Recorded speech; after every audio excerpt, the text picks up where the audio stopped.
আরে পণ্ডিত মশাই যে, এই অসময়ে আপনি কি মনে করে? একটা প্রস্তাব নিয়ে এসেছিলাম মহারাজের কাছে। এই অভয় না দিলে বলতে পারি না যে। নির্ভয়ে বলতে পারেন। রাজকুমারী তাজেল দেবীর দিতে হবে বিয়ে, তাই আমি এসেছি তার বিয়ের প্রস্তাব নিয়ে। উত্তম উত্তম প্রস্তাব নিয়ে এসেছেন পণ্ডিত মশাই, সেই জন্য আপনাকে জানাই আমার আন্তরিক অভিনন্দন। এবার বলুন, কোন রাজ্যের রাজকুমারের সঙ্গে? আজ্ঞে মহারাজ, কোনো রাজকুমার নয়, পড়ায় ভালো, দেখতে সুন্দর, সাধারণ তার পরিচয়। রাজকুমার নয়, সাধারণ ছেলে? কি নাম তার? কোথায় থাকে সে? আজ্ঞে মহারাজ, বিজয় কুমার নামখানি তার, সবাই চেনে তাকে। শুনেছি তার দিদির সঙ্গে মালিনীর ঘরে থাকে। কি? মালিনীর ছেলে বিজয়, যার নামে একদিন আমার মেয়ে অভিযোগ এনেছিল, সেই নিচু জাত মালিনীর বাচ্চার সঙ্গে আপনি আমার একমাত্র মেয়ের বিবাহের প্রস্তাব এনেছেন? কোন সাহসে? অপরাধ মার্জনীয় মহারাজ। সেনাপতি, আদেশ করুন মহারাজ। আপনি এক্ষুনি গিয়ে ওই মালিনীর বাচ্চা বিজয়কে বন্দি করে নিয়ে আসুন। যথা আজ্ঞা মহারাজ। তুমি বন্দি? কার আদেশে বিজয়কে বন্দি করতে এসেছো? মহারাজের আদেশে। না, ওকে দেব না আমি বন্দি করতে। মহারাজের আদেশ আমাকে পালন করতেই হবে রাজকুমারী। যাও, বন্দি করো বিজয়কে। সাবধান সেনাপতি অমরনাথ। না তাজেল, ওদের কাজ ওদের করতে দাও। চলুন সেনাপতি।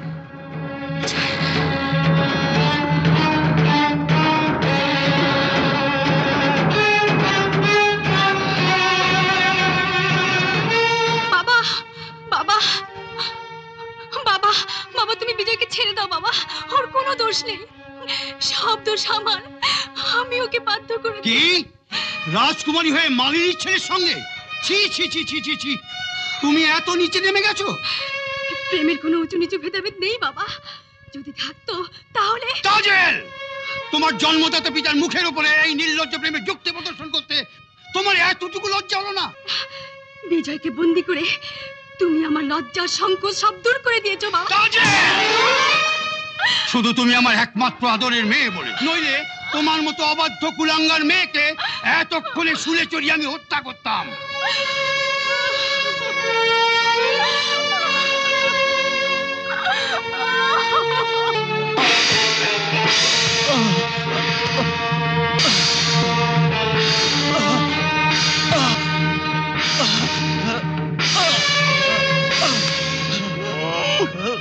প্রেমের কি স্বাদ! হাহ, মালিনীর ছেলে হয়ে রাজকুমারীর সঙ্গে প্রেম!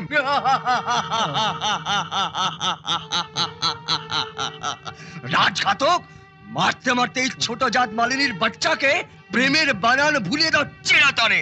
মার! মার!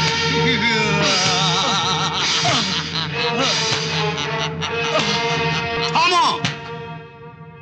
অজ্ঞান অবস্থায় আঘাত করলে সে সঠিকভাবে আঘাত উপলব্ধি করতে পারবে না, কাজেই প্রতিটি আঘাত করবে জ্ঞান থাকা অবস্থায়, যাতে করে সে হাড়ে হাড়ে উপলব্ধি করতে পারে বামুন হয়ে চাঁদের পানে হাত বাড়াবার পরিণতি কত মর্মান্তিক। ঠিক ঠিক বলেছেন মহারাজ। আর শোনো, জ্ঞান ফিরলেই 7 দিনের জন্য ওর বুকে পাথর চাপা দিয়ে রাখবে। যথা আদেশ মহারাজ। এই, নিয়ে যাও ওকে।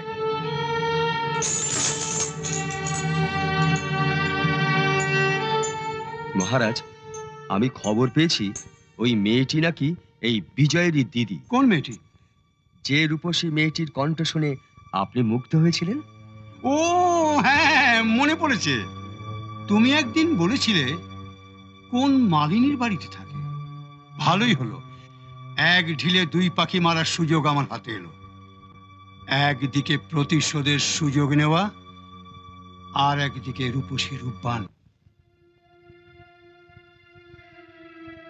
পেলে মাসি, দাদার কোনো খোঁজ পেলে?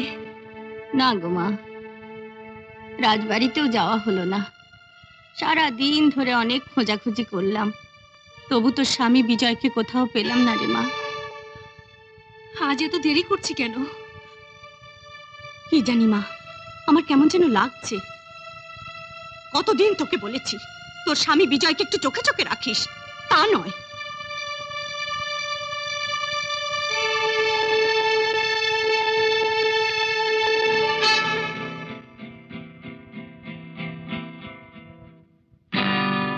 কেঁদো না, কেঁদো না সুন্দরী, ওঠো, রাজা গোবিন্দ প্রসাদ তোমার রূপে মুগ্ধ, তাই তিনি তোমাকে সসম্মানে ডেকে পাঠিয়েছেন।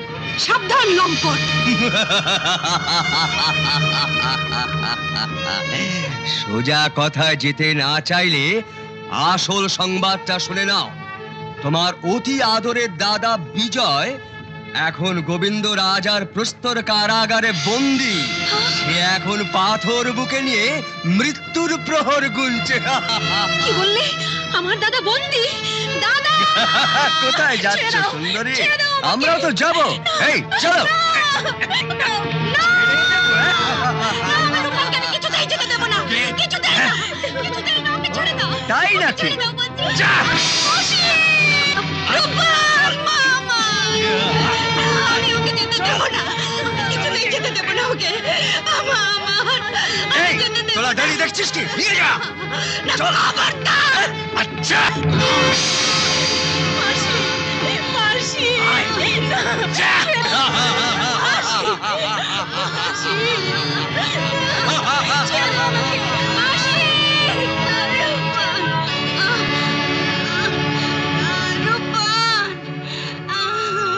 রূপবান! আমি তোকে ধরে রাখতে পারলাম না রে মা, আমি তোকে ধরে রাখতে পারলাম না। ছেড়ে দাও আমাকে, চল। চল। ছেড়ে দাও, ছেড়ে দাও আমাকে।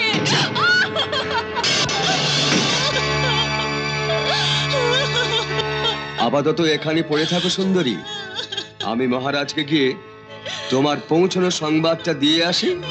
সর্দার, সর্দার, সর্দার, তোমার মাইজিকে মাসি, বল মাসি, বল বল, তো কে সর্বনাশ করলো?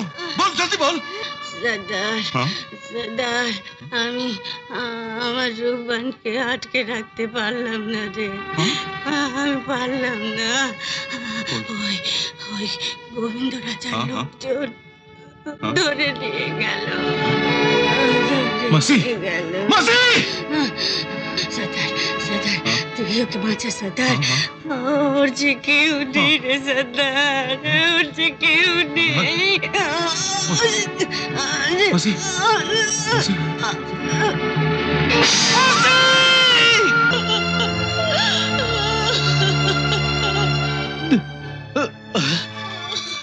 দিদি, দিদি, দিদি, দিদি, দিদি,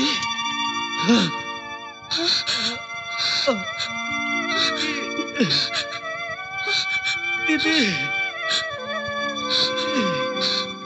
আমি আর পারছি না দিদি, আমি আর পারছি না। দাদা, দাদা, দাদা! এই অসহ্য যন্ত্রণা আমি আর সহ্য করতে পারছি না দিদি।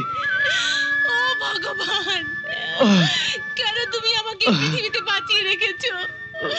দাদার এই কষ্ট দেখার আগে তুমি আমায় মৃত্যু দিলে না কেন ঠাকুর? মৃত্যু দিলে না কেন? কেন, কেন মৃত্যু দিলে না ঠাকুর? কেন? আর পারছি না আমি। এই মৃত্যু যন্ত্রণা থেকে আমাকে উদ্ধার করো দিদি। ধৈর্য ধরো দাদা, ভয় পেও না। তুমি আমার জীবনের বিনিময়ে হলেও আমি তোমায় উদ্ধার করব দাদা, আমি তোমার উদ্ধার করব।